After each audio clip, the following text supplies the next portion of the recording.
You hate women. What? I think that was the greatest, one of the greatest things that happened or that came out of that meeting between the two of them is that we actually did agree. They don't want us to do that. How dare we agree? Like, what if the liberals and conservatives actually were like, hey man, I feel you on that one. Like, I feel you on that one too. Like, there'd be nowhere for us to go. And I didn't know that dude was going to be actually sitting on set in front of me with this blonde wig on and sitting there talking about how it's okay for me as a rapper and a black man to say the things that I say, but then be against same-sex marriage and transgender. I was like, you've got to be. But I couldn't get over the fact that we're listening to this idiot with this blonde wig on. I just remember looking at Donald and I was like, can I go? Wait, did you power up? Because you look like Super Saiyan right now. Like, is that the Goku, like, Dragon Ball collection, my Like, you look like a fake Ellen DeGeneres, like a felon DeGeneres. And now that it's over, I'll never be sober. I couldn't believe. And now I'm so high. And now I'm so high. And what is happening, everybody? It is your boy Blake Money, Blake Weather. Welcome to another episode, Unfiltered Bachelor. I'm your Unfiltered Bachelor, Blake Money, Blake Weather. Back here on the Atlanta Breakdown Series, as always, with my favorite, maybe your favorite, maybe not your favorite, maybe like you're kind of like, he's okay. It is your neighbor with the flavor, your guy on the fly. Hey, we call him, it's Jeff. Jeff, what's up, brother? How's it going, everybody? I think the last option's the most likely. I think there's no one else around, okay. I think that's probably, right where I land. Pretty accurate, huh? I'm right in the, to quote one of my favorite comedians, if I'm your Tuesday night, you're doing pretty good. If I'm your Saturday, you can do better. Yeah. You're doing not okay in life. We need you to step on up. How you doing, man? You doing pretty good? Shit. I'm good. We're at one of my favorite episodes of this. Man, I was going to say the season. I think the series. This is one of my favorite of what you didn't know. I've not said this yet about any episode so far.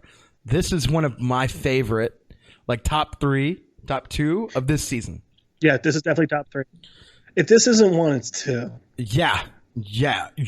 Probably it's 2 or 3 advised for that spot. I'm trying to think of what else we have to watch, and we can rank them. And when it comes to the end of the series, but so far of all the episodes we've covered, this is my favorite episode. It is called B.A.N. And it's, what does it stand for? Oh, you know, it is it's in the IMDb. Yeah, let me read. Black American Network? Yes. I believe.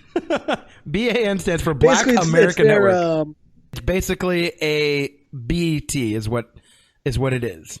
And this is one of the, it starts off like the way, okay, let's not even talk about how it starts off because I want to get into the trivia real quick. So, and this was one of my bits before it was the trivia. Real quick before the trivia, yes, I think we should point out IMDb 9.3, highest rated episode of this season. Yes. So the last one was 7.9. This is 9.3, bro. That's how powerful this episode is. So fucking powerful in every single way. Humor, social commentary, just like everywhere it goes, is so fucking great. So the stranger from the first episode who offered Ern a Nutella sandwich on the bus. Mr. Nutella. Comes out in a commercial in this episode. We knew him as mystery black guy from the first episode, aka Mr. Nutella Sandwich. His name, of course, is Ahmed White. And we find out he is some sort of like a life coach or some shit like that. It's just really ridiculously funny. You know what? I could tell you what he is, man. He's a guru? He's a mystic. Got them crystals and he's got them crystals and the Ouijas. Hey, he throws the bones on the table and tells you, "Fucking man." He aligning your chakras, aligning your chakras, bruh. He's got them there tarot cards. Them there tarot reading. I'll tell you what, and doing crazy things. But yeah, so that's bit number one. Number two, this episode won an Emmy Award for Outstanding Directing for a comedy series. The director of this episode, again, Donald Glover. Fucking amazing. The TV show host Nathan Wilder, who interviews the kid who's transitioning. He's a black teenager transitioning to be a white 35-year-old. Nathan Wilder is the guy who interviews him in this episode. Oh, is the name of the character who interviews him. It's a parody to reference Nathan Felder, the host of Comedy Central's Nathan for You. In one scene, Wilder says, "Absolutely," which is the trademark phrase appearing in the end of every Nathan for You episode.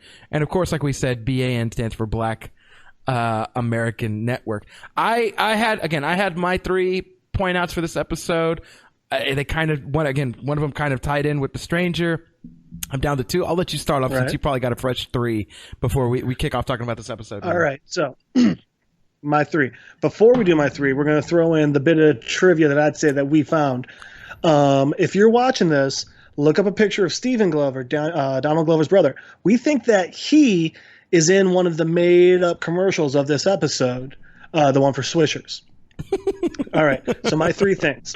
One, I love that Paperboy points out correctly that he's allowed to feel however he wants about someone and about something.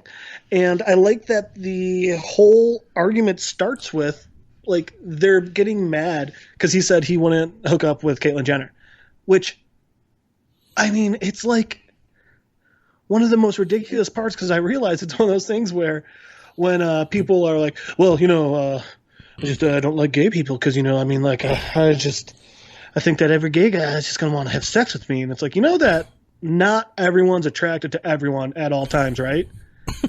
So, like, Paperboy's whole thing is like, yeah, I don't want to have sex with Caitlyn Jenner. And it's like, okay, he's not saying Caitlyn's not a woman. Right. He's not saying he's got anything wrong with her. He's just saying he doesn't want to have sex with her. And everyone's like, transphobic. Right. Like, no, he's just not attracted to her, man. So I thought that was fucking hilarious. 2, the whole thing with this goddamn kid saying that this young black kid saying he's a 35-year-old white guy from Colorado. Oh my God. It just kept making me think of it made me think of 2 things. It made me think of that one white chick who evidently was like in charge of like the president of some like black outreach group or something, but she was white and she just hardcore tanned. And 2, it reminded me of that chick being here in Austin, that ginger girl who tried suing UT saying that she didn't get in because she's white. And I was like, oh, it just reminded me of that. To touch on your point, but the third thing is to touch on your point to accentuate it, as I love doing. It is based on the first chick, the one that was all over the news, who like it had to be. Right? It was. I remember. I feel like it. I watched the Brian Tyree Henry. Is that what his name is? The guy who plays Paperboy. And I feel like he talked about this episode, and I'll probably put a clip of that in here somewhere, maybe in the beginning or at the end or something. But he talks about how they made this episode specifically as like what was going on in the world, like art imitating life type thing. Yep. So it is that. So great on you for pointing that out. And again, remembering that was then. Like, if you watch this now, it's easy to forget. Like, they're like, you look at this now and you're like, why the fuck would they talk about this? But if you remember what the fuck was going on then, it makes all the world of sense. Continue, bro.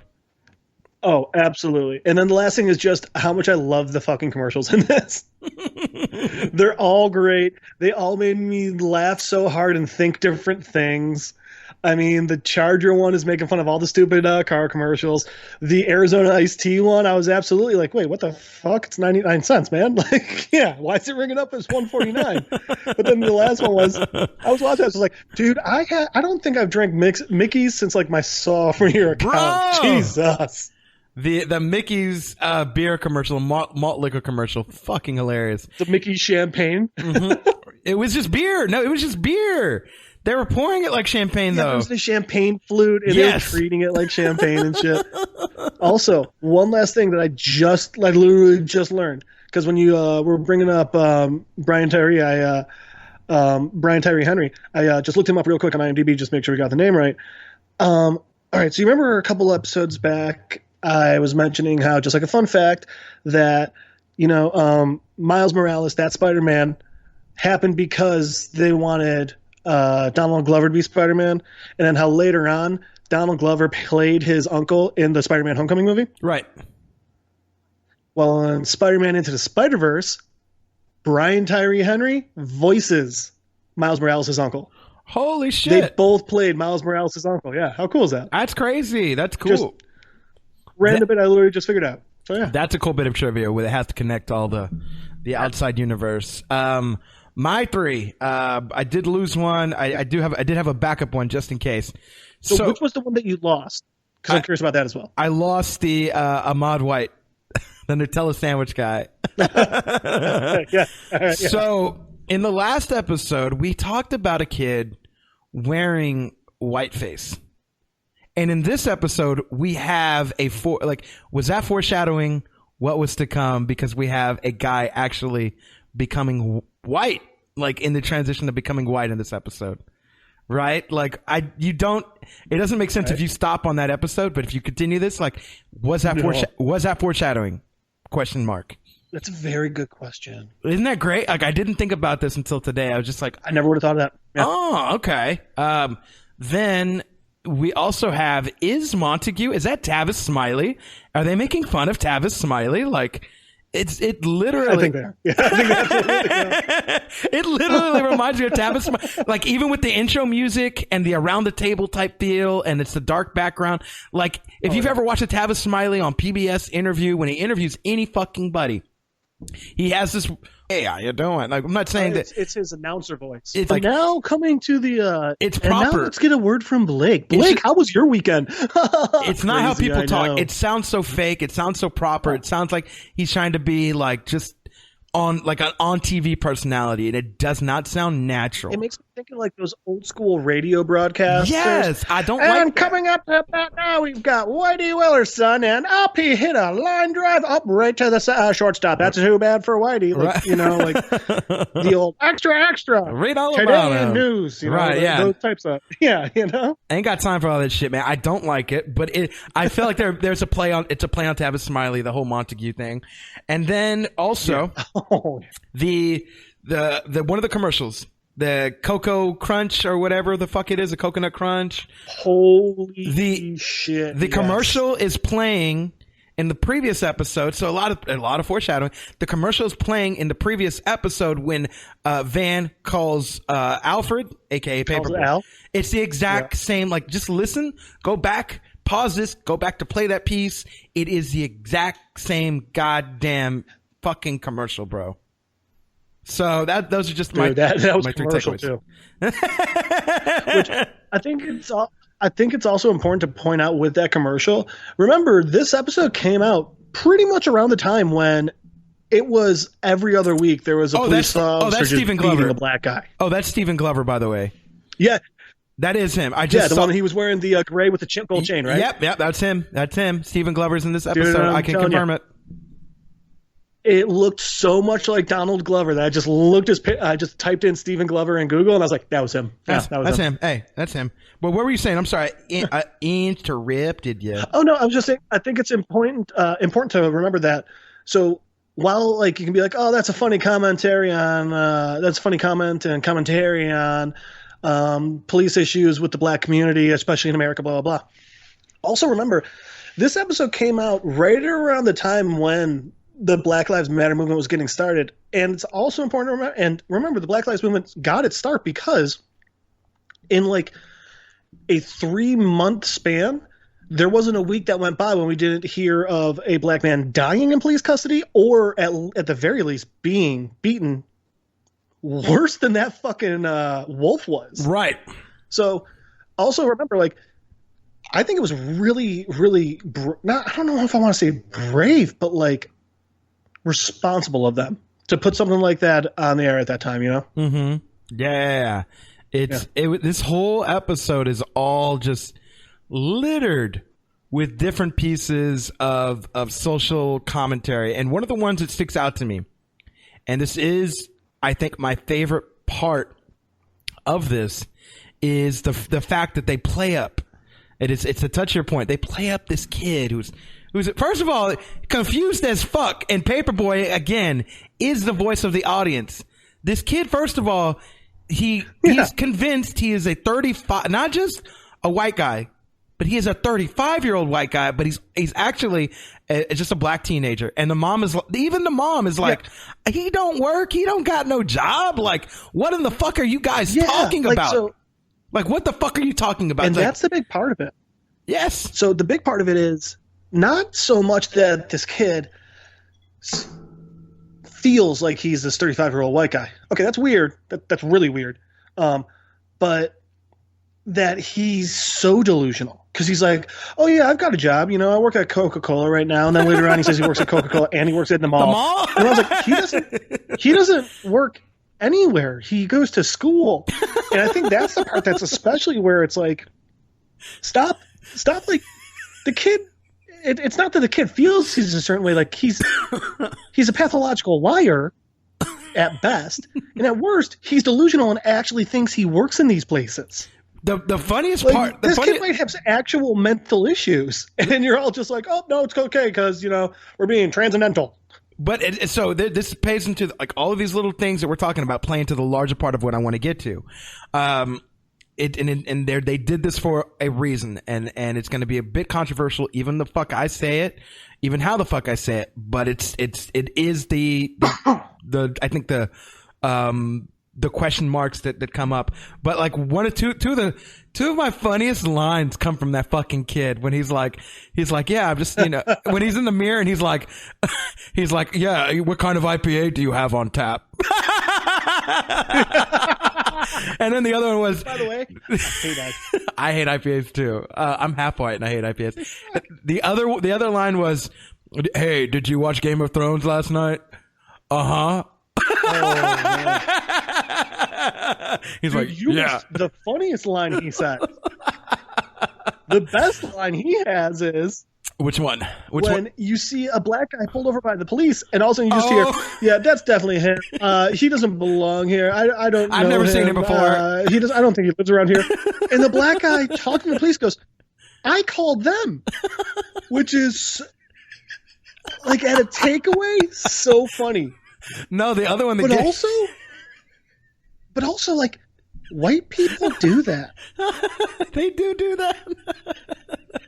And now I want to be very honest. I want to be very open about something. Not all white people. The Karens of the world do that. Jeff has never called the police on me. The Karens and the we'll call them the I don't know. What do you think, Chads or the Mitches?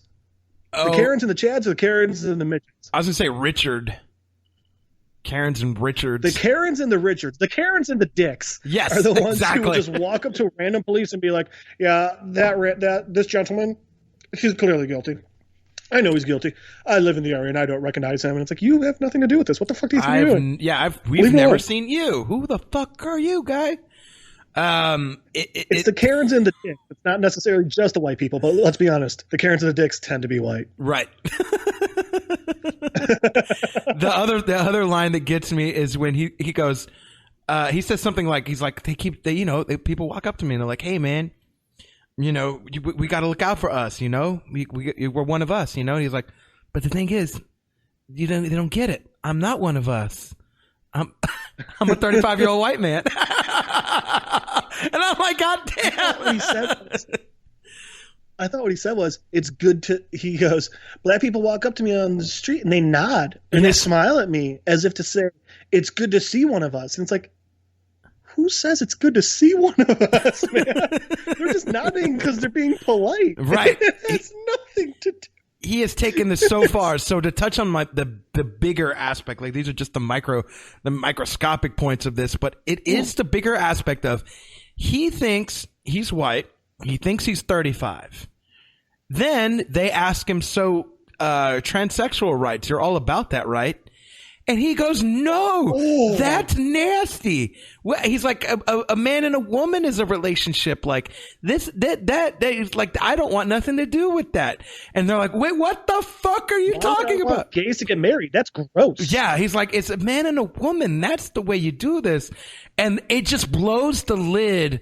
It's now like, if you think And they tried to put Paperboy in this box too.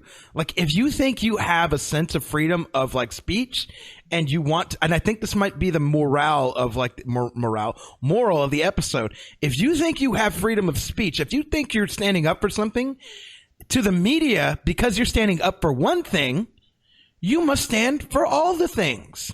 Right? For Paperboy, he's standing up for himself as a rapper, as what he's, he's just trying to make a point. I'm a rapper. I'm broke. I'm trying to do things. I'm trying to do this for money. That kid who wants to be white, he's just like, hey, I'm just a black kid, but I'm really a white kid. I'm really actually 35. I'm trying to live this whole nother life. What the media, what this whole point of this, what it reminds me of is like, the media's like, oh, because you do that, you must think everybody's rights, like you're agreeing with freedom of everybody's rights, right? And the whole point is, no, everybody has their own selfish, like, wants and what they feel is important to them. They don't have to agree with like position A, position B, position C. They're just caring about what applies to them. Does this make any sense? So one of the things that it absolutely does. And one of the things that, now this part never made sense to me, but this part never made sense to me. But also, I mean, being a white guy and I mean, a pretty privileged person, like it wouldn't make sense to me. But when, so, you know, it's the host, it's the, I'm going to call her an activist because I know she's an author. I don't know what else she does. And it's Paperboy, right? Yes. Well, she says to Paperboy, she goes, like, Paperboy's sitting there and he's defending not wanting, and once again, he's just defending not wanting to have sex with Caitlyn Jenner. He's not defending anything else. And she goes, well, as a black man, as a black man who's gone through sort of things like this and been through discrimination, you should totally be backing the trans community. And I never understood that. Why, like, just because one person's been discriminated against, why they should automatically back other people who've been discriminated against. Like, you know who I discriminate against? Nazis. Should black people back Nazis? I mean, like, they're sitting here like, it's our first, we're exercising our First Amendment right to be hateful pieces of shit. And it's like, oh no, everyone hates them. So what? Like, because everyone hates Nazis and now Nazis are discriminated against? Trans folks should be like, you leave those Nazis alone. Like, no. People are individuals. Stop trying to paint everyone with one fucking brush. Right, exactly. The better exactly part that. Absolutely. And the part that makes it even and the funny thing about stop trying to paint everyone with the same brush is these are people who are sitting there and they are trying to be like, well, we believe in everyone else's rights.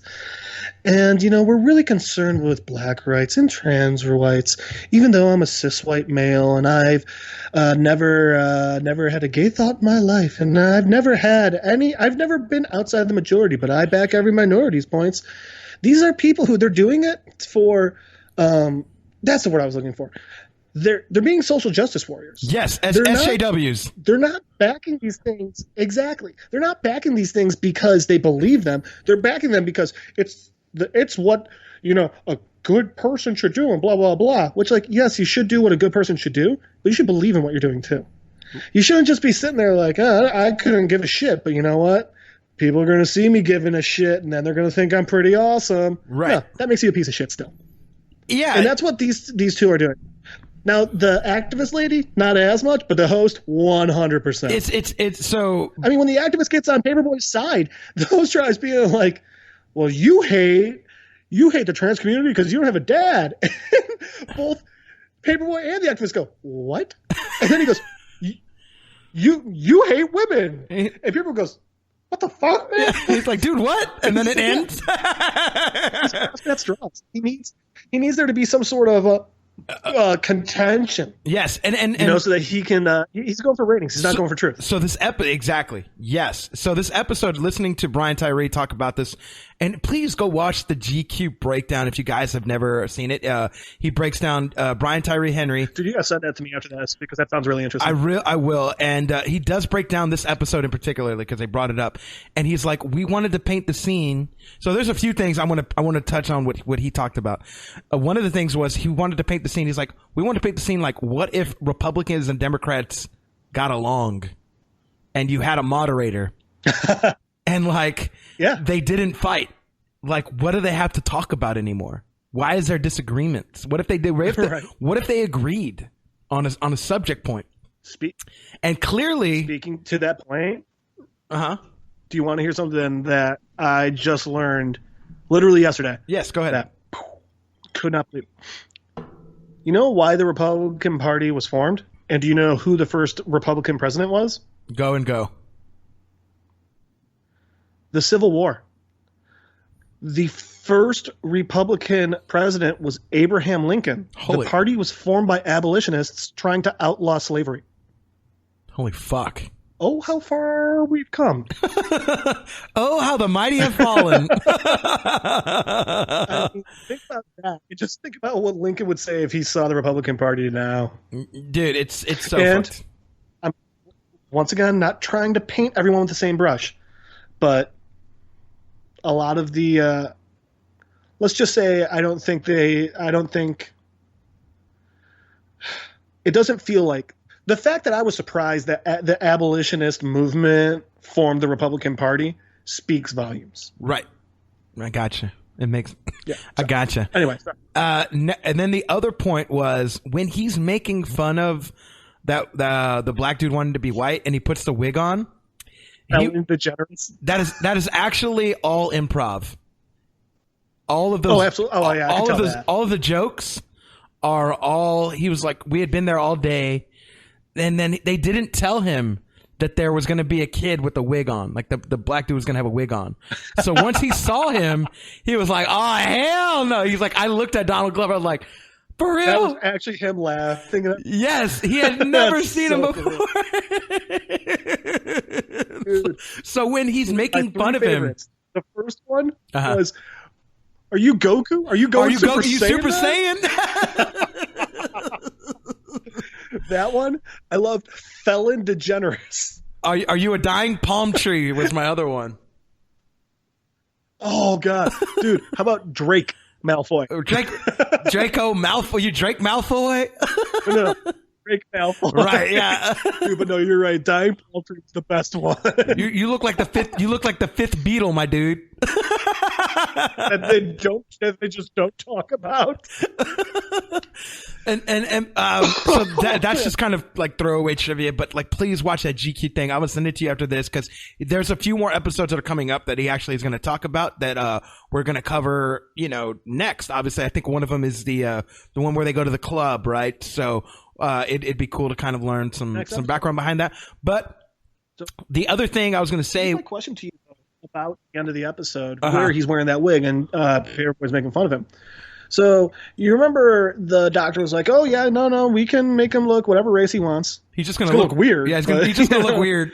So, the thing is, for me, at the end where he's got the shitty blonde hair and the glasses, and he's cleaned up his beard too. Here's my question: is that him just dressing that way, or is that him post surgery? So I don't think it's post surgery because he doesn't have the money because he's in high school. How funny would it be? Okay, yeah, but I was hoping that was supposed to be him post surgery. I think it's one of those things when like it's not post surgery, but like it's kind of pre op, like you're gunning when for you're it, right? Transitioning and you start dressing the way you feel. Yeah, and it like this episode, like so I'll be frank, like and it this might like make people mad. This is literally making fun of the whole point of what they started making fun of, like trying to gun at Paperboy for, which is the transsexual, like wanting to be somebody else. Listen, be the fuck who you want to be. Like, quite honestly, be the fuck who you want to be. But I think Paperboy is like, you know what? If Caitlyn wants to be a woman, I'm fine with Caitlyn being a woman, but I don't want to fuck that woman. I don't want to fuck that. I don't want to fuck. And he says like, and he talks about, it, and they're like, what are you talking about it? And like they go after him. People like, here's the thing, like this is the way. But when he said it, he wasn't talking about Caitlyn. He was talking about the transgender debate in general. Exactly. But they had to be like, oh, we got it. What are you talking about? Get him now, Yes, they were so ready to jump him on the show, like verbally, and go after him. So much. And it made me so fucking mad because like you understand, like Paperboy is not here. He's not making like. Listen, this is a guy who is shooting people. He doesn't give a fuck about like this person's rights or that person's rights. Like, he wants everybody. He doesn't give a fuck, but it's not because like he hates them. It's because like he is too concerned with like surviving to give a fuck about like any other thing going on around it. He even says pretty much like, hey, do whatever makes you happy. Yes. I don't give a shit. I'm worrying about me. I think one of the main things they're pointing out is the fact that, so, you know, Caitlyn Jenner did all this and everything, and then they named her Times Woman of the Year, and she's a huge hero and everything. It's like, okay, Caitlyn Jenner is a very strong woman. Everything she's done is really cool, and it's amazing how well she's advanced the trans community. But, I mean, Woman of the Year? I mean, like, I think that was the same time that, like, AOC and Greta Thunberg and people were around, and it's like, Caitlyn just transitioned. These people are actually changing the world. And so, like, a lot of people had issues with her being named Woman of the Year just because she transitioned. I mean, Michelle Obama, look at the things she was doing at the time. She wasn't named Woman of the Year. This is what I'm saying. Things like that. Yeah. But I think another even bigger part is, and this is where I do have an issue with it as well, is that people get mad if you're not immediately on board, not just on board, overly excited for someone else. And what I mean by that is, one of my favorite shows, Modern Family, I think did a really good job of this. There's a gay couple in Modern Family who they're married and they love each other and they have a daughter. Yeah. And one of the things was like the dad, Jay, he when Mitchell came out to Jay was having a little issue with it. It wasn't that he didn't love his son or anything. It was just that, you know, hey, this wasn't really part of Jay's time, and Jay just needs a little time to adjust. So at one point, the gay couple's daughter has a friend who was biologically female, identified as male, and they were so weirded out by it. They were like, this child's 5, that's too young, blah, blah, blah. It's not okay, this, that, and the other. And Jay just points out, the dad just points out, oh, kind of like how I felt when you came out to me. And it's, yeah.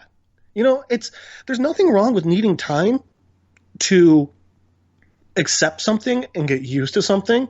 If you're not, now don't get me wrong, that doesn't mean during that time you can be actively hateful or something, but it's like when Paperboy calls Caitlyn Jenner he. For, I mean, what, 70, 60, 70 years? Well, I shouldn't say 70. I think it's like 50, 60 years Caitlyn was Bruce, and the entire world knew Caitlyn as Bruce. So I'm sorry if every once in a while there is a slip up and someone calls Caitlyn he. It's not meant to be disrespectful, mean, or persecutory, or disrespectful at all. It's just, you know, I'm sorry, people need a little time, and that's okay. And you get these people who are living in these black and white worlds, these people who are painting everything with the same goddamn brush, and it's like, you are being more disrespectful in my mind than the person who's actively trying to wrap their mind around someone else's life and how they live and how they feel. And take some time to really get used to it and accept it and just like be like, yeah, that's a part of the world now, you know? But you can, I mean. Oh, shit. You know what I just realized? What's that? Donald Glover. And once again, we're going back to our old IMDb facts. He wanted to use this show to show a lot of white people things they don't know about black culture. And what I just described is white people trying to deal with black culture. Yes. Isn't it? Trying to understand, like, it's okay to take time to understand things. It's okay to, you know, as long as you're progressing, as long as you're not trying to be disrespectful and rude, it's okay to take your time, but you still need to try and understand that other person. And fuck. Yeah, it's so fucking deep. And then I think part of this episode too is it's like, why would they go like, of course, so being transsexual, being transgender, whatever, that's okay. What's not okay, and I think the episode's pointing out, it's like, you can't change. It's transgender, not sexual. Whichever one. Like, I don't know the right LGBT words, but like, you know, they people know what I mean. I'm not trying to be disrespectful, but like, you cannot wake up one day and be like, I'm a squirrel. You cannot one day wake up and be like, I can't wake up and be like, I'm Asian. Just like the mom of this episode was like, he can't wake up and be like, he's in high school. Like, the reality of the situation is, this dude is black. He's in high school. He's not 35, and he's not white. But what they want on this, what they want the Paperboy on this episode so valiantly to do is accept that this reality that's not true is in fact true, just because the kid is black, right? Just because he's a minority. And like, it doesn't, you know what it is? Oh yeah. No, go ahead. Finish your thought. I was gonna say finish your thought, and then I'll. I don't know, would this work if a white person wanted to be black? Like, it didn't work like that. And I think this is the inverse. And it should not have. She was real wrong. Right. So why is it not real wrong that, like, why is it the opposite reaction? I think this episode's pointing out, why is it the opposite reaction? Same question with that kid with the white face. Boom. In last episode, yeah. Boom. Yeah. Same question with the real kid with the good white connection face. there, man. I'm telling you, like, it's and again, I'm sorry if like anything what I'm saying is like towing the line or whatever. That's not what I'm saying. I'm just describing what I'm seeing in this episode, and that's it. And it's it's crazy. I gotta say, I know that like this is coming from one of us in this conversation, but we're not being disrespectful. We're explaining the episode, we're explaining the reality, and we're explaining just certain beliefs. It is what it is. Neither of us are being rude. Neither of us. Well, maybe we're coming off as rude, but I think it's also important to point out, like, we don't need to be. You shouldn't have to be scared to just talk to people as a normal person, Mm-hmm. But I just realized what this whole thing is with this, with Anton saying that he's Harrison, this 35-year-old white guy, and Paperboy's just like, no, that's not what it is. It's ridiculous. What the hell's going on? It's that old fairy tale, The Emperor's New Clothes. Do you remember that one? Yeah, where like, this amazing seamstress comes into town. She's like, "Oh, I'm gonna spin you the most beautiful clothes I've ever seen." And she comes in, there's nothing. But she hustles him. Put it on. Yeah. Like, and she goes, the Emperor's like, "There's nothing there." And she goes, "Only those with real taste and real class can see it." And there's just some little boy, and he goes, "Oh yes, I can see it." So he puts on the clothes, but he's walking around naked. Right. He's getting everyone to say, like, only the classiest of us can see it. And they're all like, "Oh, I can see it too." And so some little kid goes, "Yo, dude, your dick's out. You're naked." Right. It's just that boy's little guy little boy telling him his dick's out. He's the voice of the audience, man. Like you can't have the inverse of like what you can have. Like you can't have a white, like he's speaking, and again, I really think it's built up from the last episode. You can't have a white kid do blackface. You can't have a black kid do whiteface. It doesn't work that way. You can't have a white person wanting to be black if you can't have a black person wanting to be, like, you can't have it. Like, if you can't have one, you can't have the other, because they're both not right, dude. Especially, I love how they added the two elements I love that they added is, one, he gets to pick his own age too. Like, God damn it, just be you. Right, no. Just be your age. And also, just pick his own age, but he gets to decide he's got 2 jobs. Well, the other thing that I enjoyed about this was because he agrees with what Paperboy's talking about. He's like, no, it's kind of like ghetto news, right? And I want to read. Yeah. I want to read what they ask him about. When they ask him about the transsexual people and homosexuals, right? Because it's indicative of a larger problem in the black community. This is what they're saying. Do they think one that makes your lifestyle unacceptable is what they ask him? And he's like, no way, not at all. I mean, a young man wanting to turn himself into a woman, I'm reading this word for word, that's just unnatural. And I don't think we should have our kids thinking that's okay. At this point, first of all, I'm going to stop real quick, pause. Paperboy's eyes are lit up. He's like, oh, you're saying everything. Like you say, oh no. Everything. He's like, everything you guys tried to turn against me, this is now working against y'all. Like, y'all wanted this kid on here. The guy that you're defending is saying that. Is saying that this is actually wrong? Saying that too. Yeah, I'm not saying this. I've never said this is wrong at at any point. I'm just saying, y'all do you. I'm gonna do me. Yeah, that's fine. But I'm not gonna fuck you. But y'all do you. I'm gonna do me. And that's the point I think a lot of us take. Like just a lot of people, like they're like, you do you. I'm gonna do me. This is y'all cool. Like whatever. This kid is actively drawing a line who is changing race. So he continues, so I will support that message. And they're like, wait, what? And he's like, what are you saying? And he's like, I'm not into gay marriage. That's gross. Why would I ever tolerate something like that. Marriage is meant for a man and a woman. Not that he's like, that's an abomination. And they're like, how can you say that with the discrimination you were just talking about? And he goes, let me see what he says after this. And then they cut him off like that. They cut him off. It's so great. They just cut him off the goddamn screen. It's so fucking hilarious. Montague's like, well, that's all we have time for.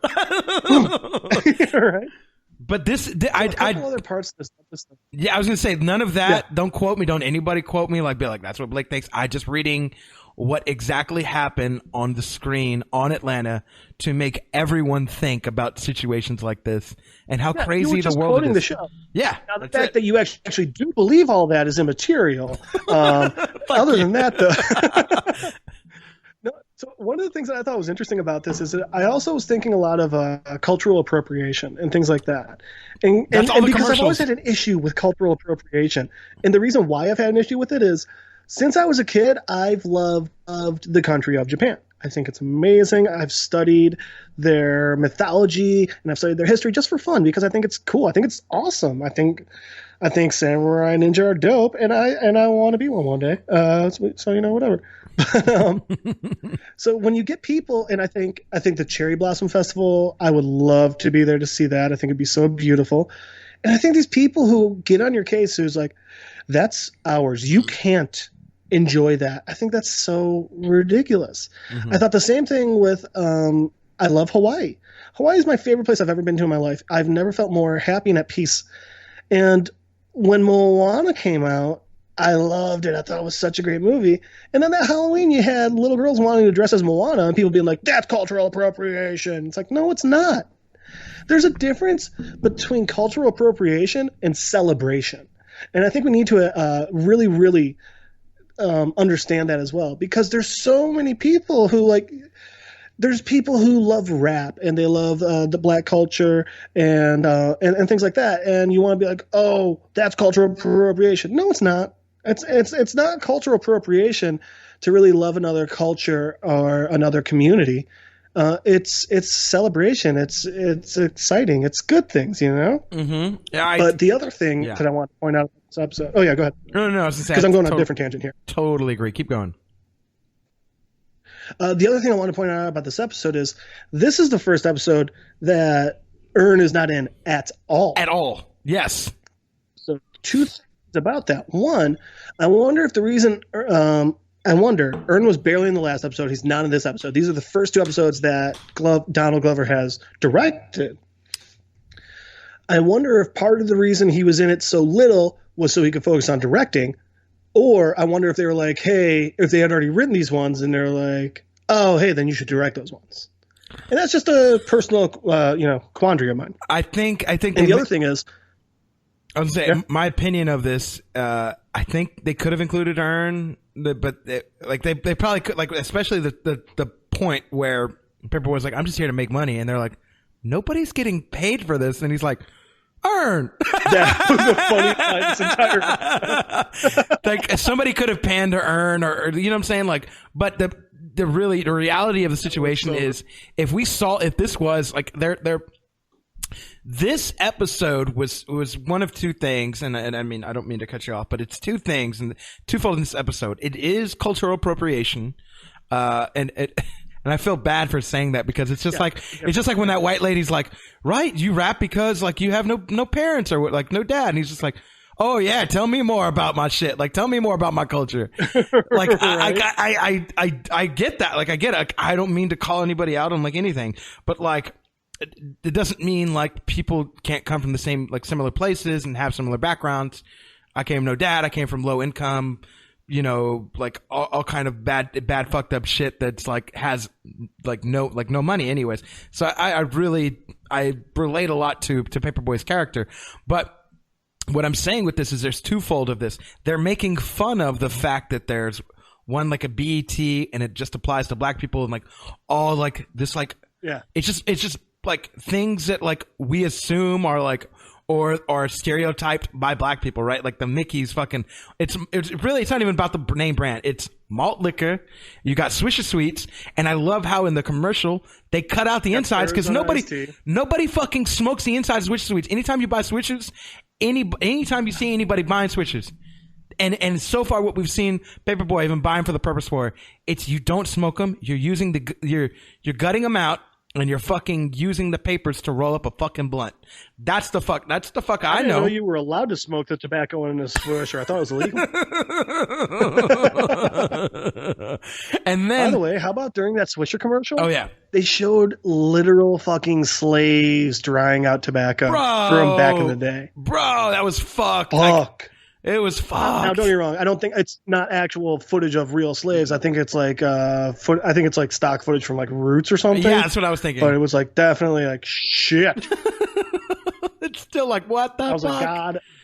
Yeah, they didn't even have to show that, but they did. Like every little moment, every little beat, every little like it's Ahmad White, like he's for like, and it's a whole bunch of black people in the commercial, and then it's the fucking and Ahmad White is clearly Miss Cleo. Yes, boom, bingo, absolutely.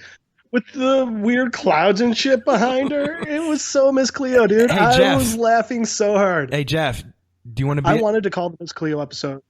I wanted to call the Miss Cleo number so many times when I was a kid. Jeff, do you want to be as smart as a baby dolphin? Just fuck with her. Do you want to be as smart as a baby dolphin? Can I be as smart as a baby dolphin? Hey, I want to be as smart as a baby dolphin. Next time you come to my house, we're drinking. So fucking smart. You come to my house, we're drinking juice and having a Nutella sandwich, and we will be we will be enlightened. Man, I love that juice and Nutella sandwich, man. I'll be enlightened. But it's so funny because what you were saying before, like, yeah, they show cultural appropriation of Anton, and it's so funny because you never see anyone appropriating white culture, but like they show him, so it's funny because they show the difference between like, this gonna sound so weird, but he's doing stereotypical white things. He's going to a farmer's market. He's playing a couple rounds of golf, but then they show him like walking up to police, like, yep, that guy did it, and then literally trying to become white. And it's like, my God, this is gonna work. I loved how they're like, he's like, I'm dressing like I am post surgery. Like he's like, what does that mean? He's like, I'm wearing a thick brown belt. I wear a lot of Patagonia. Patagonia, that's what made me laugh so hard at it. Oh.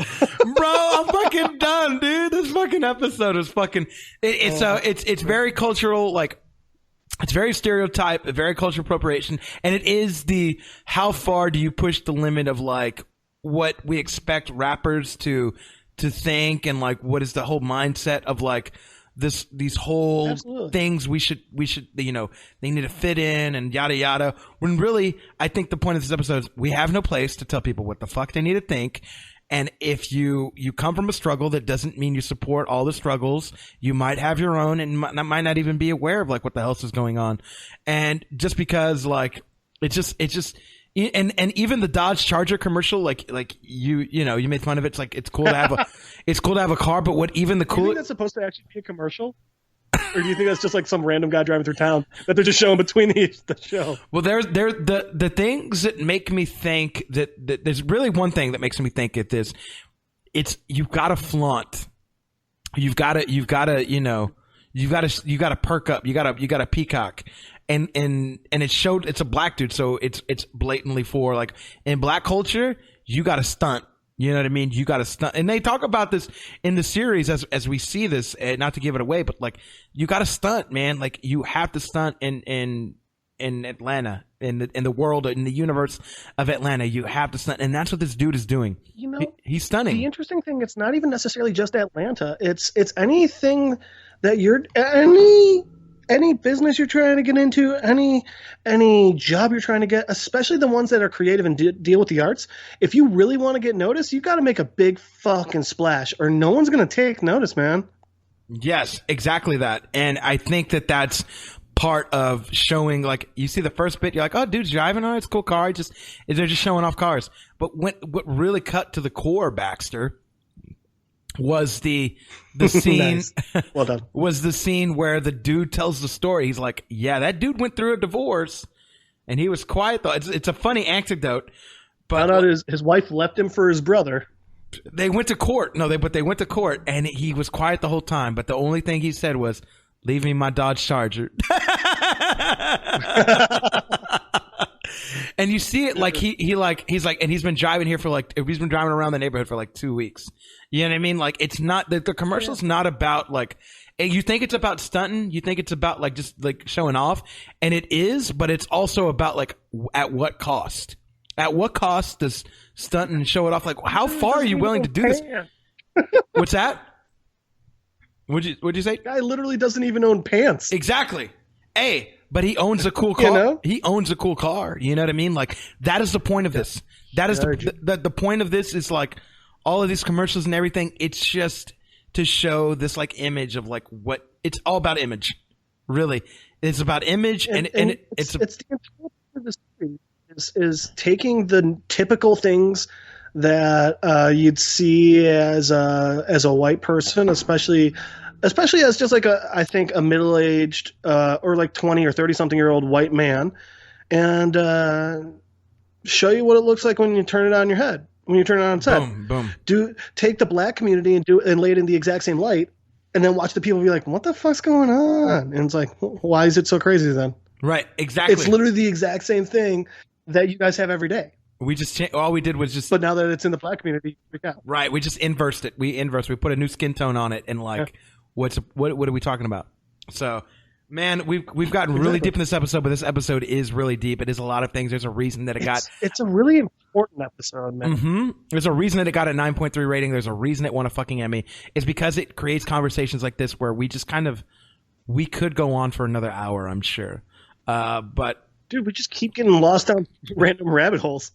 We're not going to do it. This is also what happens when we have it out in the background. We're like, oh, this scene. I had to cut it off because I'm like, bro. Did you notice his cup? The handle on his cup is turned towards someone else. What do you think that means? I just want to make fun of my cousin. He's Mexican, but he owns a Dodge Charger, and he bought it just so he can flaunt. And I'm like, bro, shut up. Is his name Harrison? Does he work for Coca-Cola? Is he a 35-year-old white man? From Colorado. I also love that. Yes. From Colorado. The whitest state you could think of. And he's like, I've never been there, but I sometimes think these buildings are like the San Juan Mountains. And I'm like, no, you cannot do this. Oh my God, dude. You're living somewhere else. But it also shows people who think they're another race might be living somewhere else, and we can all be Paperboy. I think we can all be Paperboy. By the way, if you guys are listening to this episode and you don't know what we're talking about, literally just Google "white lady pretends to be black," and you are not going to believe the outrageous shit this woman pulled, and how just frankly offensive what she did was. And she feels no remorse, by the way. She feels like, no, it's cool. I think I'm black, so I'm black. It's like, well, you didn't learn anything from this. Also, y'all, I'm not Mexican. And do you think she watches this episode and she's like, Anton, stop being stupid. You're clearly black. You're not white. Yeah, I was going to say, also, ladies and gentlemen, I'm not Mexican and white. I'm actually Asian. This is an Asian accent that I'm talking in, so I just want y'all to know that. Sorry, I'm Martian. My name's actually Jean Johns. I am, in fact, the Martian Manhunter. Wow. DC got it really accurate. I can shapeshift. Jeff is he's a lizard person. He's a devil. Just in case you didn't know. Jeff, where can people follow your lizard changing ass at? Well, you can always, as usual, find me on satansbutthole.com. It's my personal blog. Just where I like to, really expound on the reality of the world that you don't see, but I can because I can see behind the curtain. You can find me at Don Cheadle's Driveway at LilDicky2.com on Skype. You can find me on Facebook, Jeff Madel. You can stand 6 feet or more away from me while wearing a mask and say hi in public. Or you can keep listening to this and you can hear me right there. I like this. You can follow me, Money Blakeweather, Facebook, Instagram, Twitter, Snapchat. You can follow the show, Unfiltered Bachelor, Facebook, Instagram, Twitter, Stitcher, iTunes, Spotify, anywhere podcasts are. That's where the show is. Feel free to listen. Feel free to tell your friends to tell their friends to share, like an episode, review it. And let's all be friends. If you guys love Atlanta, if you guys love these breakdowns, let us know. Feel free to email us, unfilteredbachelor@gmail.com. We'd love to hear from you about everything. Thank y'all so much for tuning in and staying safe during this quarantine. And again, whether it's morning, evening, afternoon, we thank you for listening. And until the next time and until the next episode, we will see you. Peace. Girl, what's your problem? 'Cause I know it's hard sometimes. Baby, just give me some time. Ooh, on and out, girl. We can solve them. If you just give me some time, I can open up your